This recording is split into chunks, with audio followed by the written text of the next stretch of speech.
जय श्री कृष्णा, जय श्री राम, जय श्री राधे राधे, जय श्री महाकाल। इस प्रवचन में आपको श्रवण कराएंगे राजा पुरोजन का उपाख्यान। श्री मैत्रेय जी कहते हैं, विदुर जी, इस प्रकार भगवान शंकर ने प्रचेताओं को उपदेश दिया। फिर प्रचेताओं ने शंकर जी की बड़े भक्तिभाव से पूजा की। इसके पश्चात वे उन राजकुमारों के सामने ही अंतर्ध्यान हो गए।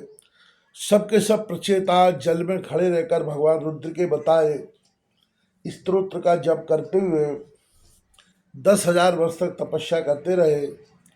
उन दिनों राजा प्राचीन वर्ही का चित्त कर्मकांड में बहुत रम गया था। उन्हें आध्यात्म विद्या विशारद परम कृपालु नारद जी ने उपदेश दिया। उन्होंने कहा कि राजन, इन कर्मों के द्वारा तुम अपना कौन सा कल्याण करना चाहते हो? दुख के आत्यंतिक नाश और परमानंद की प्राप्ति का नाम कल्याण है, वह तो कर्मों से नहीं मिलता। राजा ने कहा, महाभाग नारद जी, मेरी बुद्धि कर्म में फंसी हुई है, इसलिए मुझे परम कल्याण का कोई पता नहीं है। आप मुझे विशुद्ध ज्ञान का उपदेश दीजिए,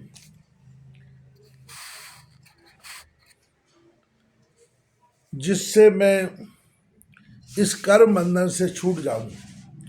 जो पुरुष कपट धर्ममय गृहस्थाश्रम में ही रहता हुआ पुत्र, स्त्री और धन को ही परम पुरुषार्थ मानता है, वह अज्ञानवश संसार अरंड में ही भटकता रहने के कारण उस परम कल्याण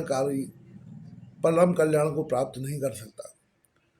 श्री नारद जी ने कहा, देखो देखो राजन, तुमने यज्ञ में निर्दयता पूर्वक जिन हजारों पशुओं की बलि दी है, उन्हें आकाश में देखो। ये सब तुम्हारे द्वारा प्राप्त हुई पीड़ाओं को याद करते हुए बदला लेने के लिए तुम्हारी बाट देख रहे हैं।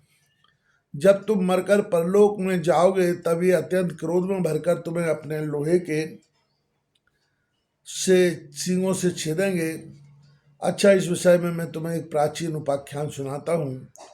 वह राजा पुरंजन का चरित्र है, जिसे तुम मुझसे सावधान होकर सुनो।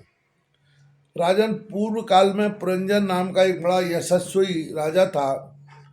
उसका अविज्ञात नामक एक मित्र था। कोई भी उसकी चेष्टाओं को समझ नहीं सकता था। राजा पुरंजन अपने रहने योग्य स्थान की खोज में सारी पृथ्वी में घूमा, फिर भी जब उसे कोई अनुरूप स्थान न मिला, तब वह कुछ उदास सा हो गया। उसे तरह तरह के भोगों की लालसा थी। उन्हें भोगने के लिए उसने संसार में जितने नगर देखे, उनमें से कोई भी उसे ठीक न जचा।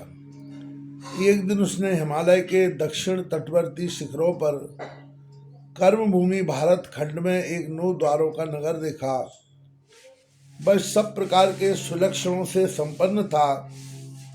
सब ओर से परकोटों, बगीचों, अटारियों, खाइयों, झरोखों और राजद्वारों से सुशोभित था और सोने चांदी तथा लोहे के शिखरों वाले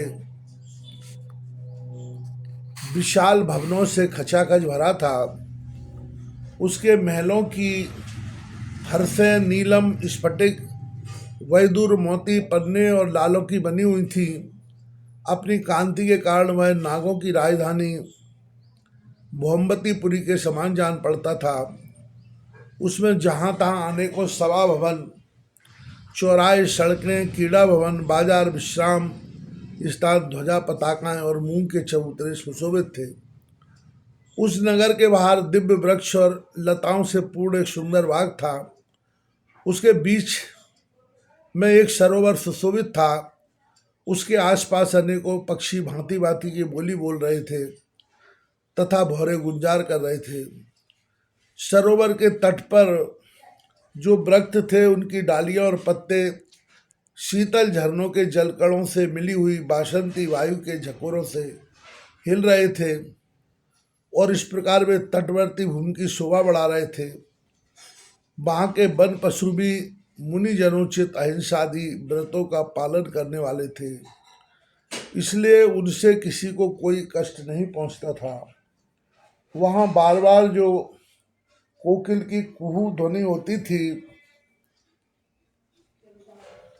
उससे मार्ग में चलने वाले बटोइयों को ऐसा भ्रम होता था मानो वह बगीचा विश्राम करने के लिए उन्हें बुला रहा है। राजा पुरंजन ने उस अद्भुत वन में घूमते घूमते एक सुंदरी को आते देखा जो अकस्मात उधर चली आई थी। उसके साथ 10 सेवक थे जिनमें से प्रत्येक 100 नायिकाओं का पति था। एक 5 फन वाला सांप उसका द्वारपाल था। वही उसकी सब ओर से रक्षा करता था। वह सुंदर भोली भाली किशोरी थी और विवाह के लिए श्रेष्ठ पुरुष की खोज में थी। उसकी नासिका, दंतपक्ति, कपोल और मुख बहुत सुंदर थे। उसके समान कानों में कुंडल झिलमिला रहे थे। उसका रंग सांवला था। कटी प्रदेश सुंदर था। वह पीले रंग की साड़ी और सोने की करदनी पहने हुई थी तथा चलते समय चरणों से नूपुरों की झनकार करती जाती थी। अधिक क्या, वह साक्षात कोई देवी सी जान पड़ती थी। वह गजगामिनी बाला, किशोरावस्था की सूचना देने वाले अपने गोल गोल समान और परस्पर सटे हुए स्तनों को लज्जावश बार बार अंचल से ढकती जाती थी। उसकी प्रेम से मटकती भौं और प्रेमपूर्ण तिरछी चितवन के बाण से घायल होकर वीर पुरंजन ने लज्जायुक्त मुस्कान से और भी सुंदर लगने वाली उस देवी से मधुर वाणी में कहा, कमल दल लोचने, मुझे बताओ तुम कौन हो, किसकी कन्या हो, शादी इस समय कहाँ से आ रही हो, भीरू इस पुरी के समीप तुम क्या करना चाहती हो। सुब्रू तुम्हारे साथ इस 11वें महान सूरवीर से संचालित ये 10 सेवक कौन हैं और ये सहेलियां तथा तुम्हारे आगे आगे चलने वाला यह सर्प कौन है। सुंदरी, तुम साक्षात लज्जा देवी हो अथवा उमा, रमा और ब्रह्माणी में से कोई हो। यहाँ वन में मुनियों की तरह एकांतवास करके क्या अपने पतिदेव को खोज रही हो। तुम्हारे प्राणनाथ तो तुम उनके चरणों की कामना करती हो, इतने से ही पूर्ण हो जाएंगे। अच्छा, यदि तुम साक्षात कमला देवी हो तो तुम्हारे हाथ का कीड़ा कमल कहाँ गिर गया। सुबह तुम इनमें से तो कोई हो नहीं क्योंकि तुम्हारे चरण पृथ्वी का स्पर्श कर रहे हैं। अच्छा, यदि तुम कोई मानवी ही हो तो लक्ष्मी जी जिस प्रकार भगवान विष्णु के साथ वैकुंठ की शोभा बढ़ाती हैं उसी प्रकार तुम मेरे साथ इस श्रेष्ठ पुरी को अलंकृत करो। देखो, मैं बड़ा ही वीर और पराक्रमी हूँ, परंतु आज तुम्हारे कटाक्षों ने मेरे मन को बेकाबू कर दिया है। तुम्हारी लजीली और रति भाव से भरी मुस्कान के साथ भौं के संकेत पाकर यह शक्तिशाली कामदेव मुझे पीड़ित कर रहा है। इसलिए सुंदरी, अब तुम्हें मुझ पर कृपा करनी चाहिए। शुचि स्मृति, सुंदर भौहें और सुगढ़ नेत्रों से सुशोभित तुम्हारा मुखारविंद लंबी लंबी काली अलकावलियों से घिरा हुआ है।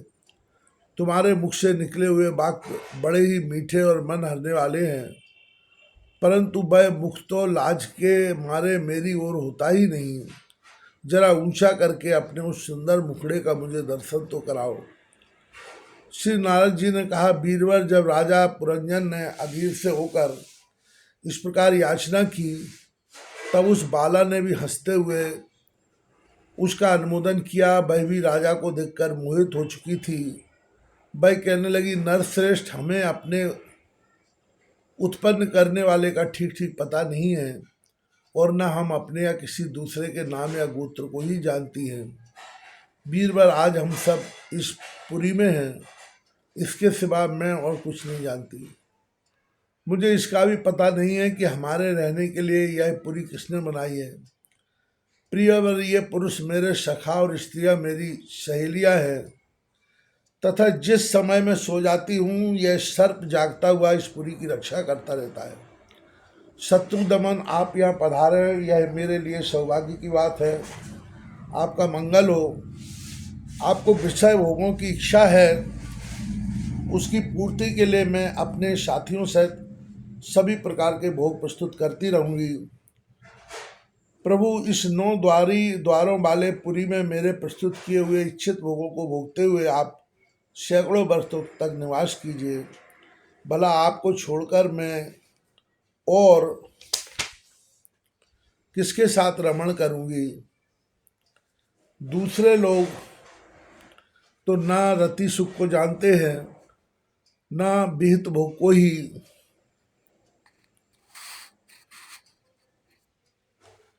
भोगते हैं, ना परलोक का ही विचार करते हैं और ना कल क्या होगा इसका ही ध्यान रखते हैं। अतः पशुतुल्य है। अहो इस लोक में गृहस्थाश्रम में ही धर्म अर्थ काम संतान सुख मोक्ष स्वर्ग आदि दिव्य लोकों की प्राप्ति हो सकती है। संसार त्यागी यतिजन तो इन सब की कल्पना भी नहीं कर सकते। महापुरुषों का कथन है कि इस लोक में पितर देव ऋषि मनुष्य तथा संपूर्ण प्राणियों के और अपने भी कल्याण का आश्रय एकमात्र गृहस्थाश्रम ही है। वीर शिरोमणि लोक में मेरी जैसी कौन स्त्री होगी जो स्वयं प्राप्त हुए आप जैसे सुप्रसिद्ध उदार चित्त और सुंदर पति को वर्ण न करेगी। महाभाव इस पृथ्वी पर आपकी सांप जैसी गोलाकार सुकोमल भुजाओं में स्थान पाने के लिए किस कामनी का चित्त न ललचावेगा।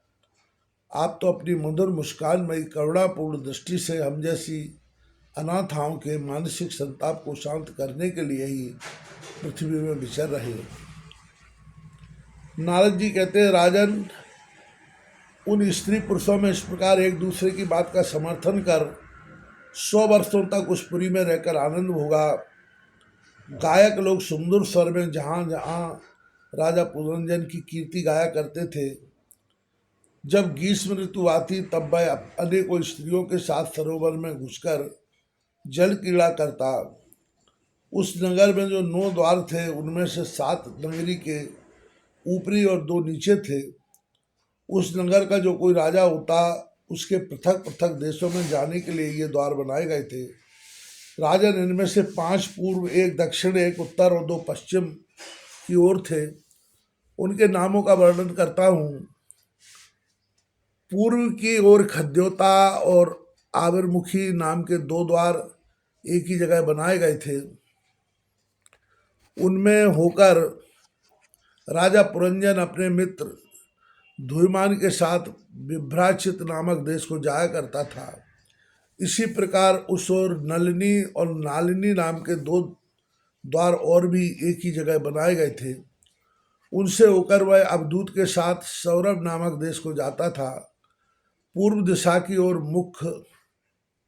मुख्या नामक जो 5वां द्वार था उसमें होकर वह रशक और विपण के साथ क्रमशः बहुदन और आपण नाम के देशों को जाता था। पुरी के दक्षिण की ओर जो पित्रह नाम का द्वार था उसमें होकर राजा पुरंजन श्रुतधर के साथ दक्षिण पांचाल देश को जाता था। उत्तर की ओर जो देवहू नामक द्वार था उससे श्रुतधर के साथ वह उत्तरांचल देश को जाता था। पश्चिम दिशा में आश्री नाम का दरवाजा था, उसमें होकर वह दुर्मद के साथ ग्रामक देश को जाता था। तथा निवृत्ति नाम का जो दूसरा पश्चिम द्वार था उससे लुब्धक के साथ वह वैशख नाम के देश को जाता था। इस नगर के निवासियों में निर्वाक और पैसस करते 2 नागरिक अंधे थे। राजा पुरंजन आँख वाले नागरिकों का अधिपति होने पर भी इन्हीं की सहायता से जहाँ तहाँ जाता और सब प्रकार के कार्य करता था। जब कभी अपने प्रधान सेवक विशुचीन के साथ अंतापुर में जाता था तब उसे स्त्रियों पुत्रों के कारण होने वाले मोह, प्रसन्नता एवं हर्ष आदि विकारों का अनुभव होता। उसका चित्त तरह तरह के कर्मों में फंसा हुआ था और काम परवश होने के कारण वह मूढ़ रमणी के द्वारा ठगा गया था। उसकी रानी जो जो काम करती थी वह भी करने लगता था। वह जब मद्यपान करती तब वह भी मदिरा पीता और मद से उन्मत्त हो जाता था। जब वह भोजन करती तब वह भी भोजन करने लगता और जब कुछ चबाती तब आप भी वही वस्तु चबाने लगता था। इसी प्रकार कभी उसके गाने पर गाने लगता, रोने पर रोने लगता, हंसने पर हंसने लगता और बोलने पर बोलने लगता। वह दौड़ती तो आप भी दौड़ने लगता, खड़ी होती तो आप भी खड़ा हो जाता, सोती तो आप भी उसी के साथ सो जाता, और बैठती तो आप भी बैठ जाता। कभी वह सुनने लगती तो आप भी सुनने लगता, देखती तो आप भी देखने लगता, सूंघती तो आप भी सूंघने लगता, और किसी चीज को छूती तो आप भी छूने लगता। कभी उसकी प्रिया शोकाकुल होती तो आप भी अत्यंत दीन के साथ समान व्याकुल हो जाता। जब वह प्रसन्न होती आप भी प्रसन्न हो जाता, और उसके आनंदित होने पर आप भी आनंदित हो जाता। इस प्रकार राजा पुरंजन अपनी सुंदरी रानी के साथ ठगा गया। सारा प्रकृति वर्ग परिकर ही उसको धोखा देने लगा। वह एक मूर्ख विवश होकर इच्छा न होने पर भी खेलने के लिए घर पर पाले हुए बंदरों के समान अनुकरण करता रहता था। तात्पर्य यह है कि जिस नगर का ये वर्णन किया जा रहा है वो हमारा शरीर ही है। जो 9 द्वारों का वर्णन किया जा रहा है वो हमारे 9 छिद्र हैं, 2 आँखें हैं, 2 नाक के दरवाजे, 4 एक मुंह 5, और 2 कान 7, और नीचे का गुदा द्वार एवं मलद्वार एवं पेशाब द्वार 9। और इसमें जो जीवात्मा बैठा हुआ है वही राजा पुरंजन है, और जो वासनाओं की इच्छा है वही ये स्त्री है, और जो सर्प है वो 5 महातत्व हैं, यही सर्प हैं। ये सब हमारे इस देह का ही वर्णन इस नगर के रूप में किया गया है।